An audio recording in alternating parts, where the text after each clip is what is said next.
Ladies and gentlemen, this is The Anecdotal Economist, and today we're going to talk about the silver pop. Can you believe it? I'm actually saying something bullish on silver, which I hardly ever do on this channel, but here's the thing.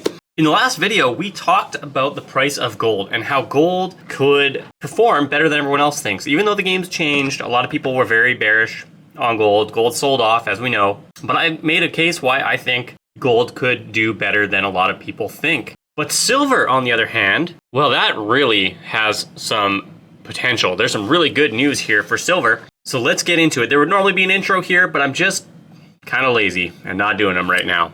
So let's just get straight into the topic. So the deal is with silver, as most of you know, it's not just a monetary or store of value metal like gold tends to be. Gold is probably close to, near as makes no difference, 90% investment, meaning most gold ends up in big bars, investment bullion, or even investment grade jewelry, and then a small amount ends up in jewelry and industrial purposes. But silver, let's just take a look at the numbers, shall we? So this is an old chart, and the reality is it doesn't matter what chart you use because it changes from year to year. But this should give you a general idea. You see, you've got about 20% going into physical investment.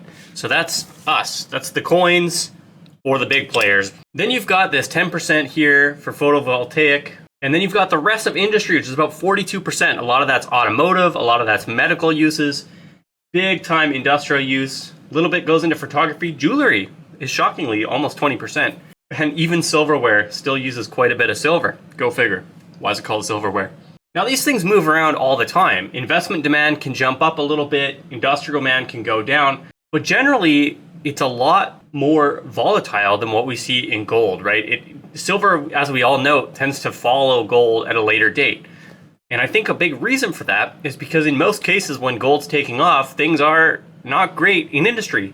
So the industry demand drops off, and ergo you get a lag in the price of silver following gold up. Now, is that an oversimplification? There's no question, it certainly is. But I think it makes a good point in the way we think about the next 4 years. We've got a new government in that is not a small change. It is a massive difference to move from the previous government to this new government. They are going to change a lot of things, not just within the United States, but around the world.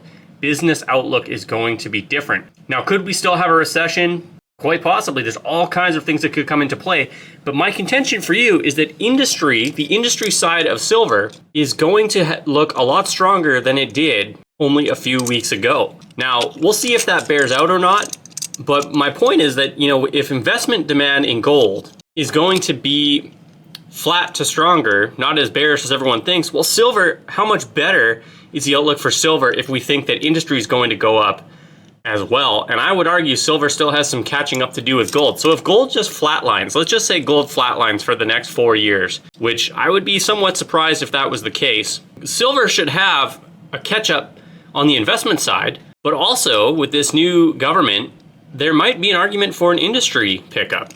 So that's just a little thought I had on the price of silver, something that we can pay attention to. This is not me trying to make a forecast, so much as saying that there's a couple new things to think about when it comes to the silver metal.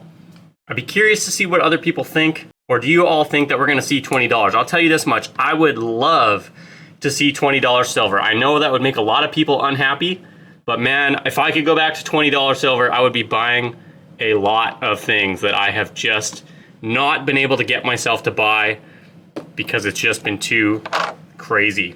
Now at this point in the video, a little bit of a shorter one, but I want to do a review on a really fun coin.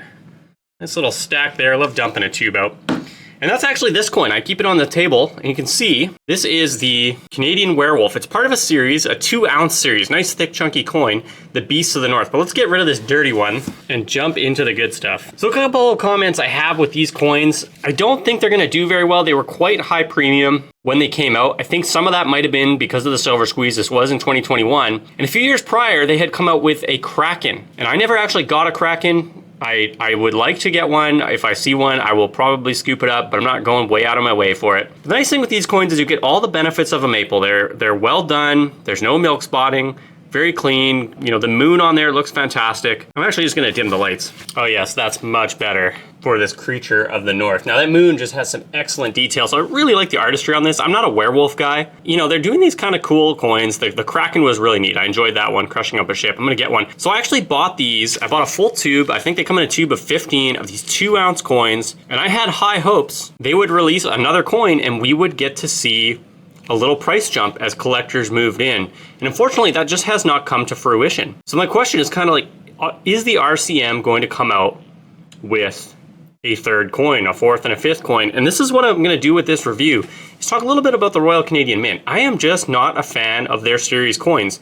Not because they don't do a good job, but they just don't follow through. Now, I have a few series that I will eventually show on this channel that are from, you know, 10, 15 years ago that I did complete, and that's great. But the problem with a lot of their new series is they do one or they do two and then they fizzle out and they just don't finish it. You look at the Perth Mint, I mean, they've been doing kookaburras for, it feels like 30 years now. They've been doing over 24 years of the Lunar series. And so it really does frustrate me that they're not continuing these series on and not giving any forward guidance. For example, the Germania Mint, I've got this coin in the background, top left, the Fenrir coin, I've got a bunch from that series. They're continuing that series on, and Germania does this with all their series. They provide forward guidance. They say, hey, look, this is what our plan is with this series. We're gonna release this many coins. They let you know those things. You go to the RCM website, maybe it's there, but I can't find it. They don't provide that forward guidance. They don't instill confidence in somebody who wants to do more of an investment play on some of the strategic silver coins, right? Now, I understand if you're just stacking bullion, you don't care, and you know what? RCM's fantastic. They make some of the best basic bullion coins in the business. There's no doubt about it. But very disappointing for me to see a beautiful series like this, Beasts of the North, something you could get excited about, kind of exceptional, this chunky design. And just so you see, it is the same profile as the standard maple, okay? It's just thick. It's a big chunk. It feels great in the hand. I really enjoy these coins. And since this design came out, they've done other 2-ounce coins in a similar fashion. They just seem to get all over the place. It's the same with their wildlife series. They don't mark them out, right? They've got, you know, probably 5 or 6 series, like owls, just wildlife series in general, just all these different categories, but there's no sort of easy way to keep track of it. I mean, I really wish somebody would start a website where you could keep track of all these things.